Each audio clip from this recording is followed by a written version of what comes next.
Hello everyone, welcome to Kanen Coffee in Berkeley. Today we have a nice, beautiful Rancilio. Came to the shop because the message was popping up here that says H2O, which means a sensor relationship to the tank, and it was not working at all. So we took it off. This is the old one, and we put a brand new one inside, and no more message. It works perfectly. And machine is ready to go home, make some shots.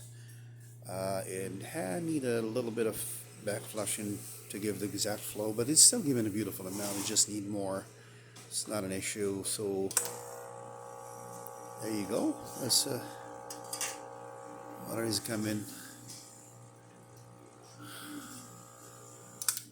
and if we do it with the portafilter, this is the amount of water that comes. Still brewing. I did put blind without the back flush. I put a blind, and I did a couple times and it helped a lot. So it needs back flushing for sure.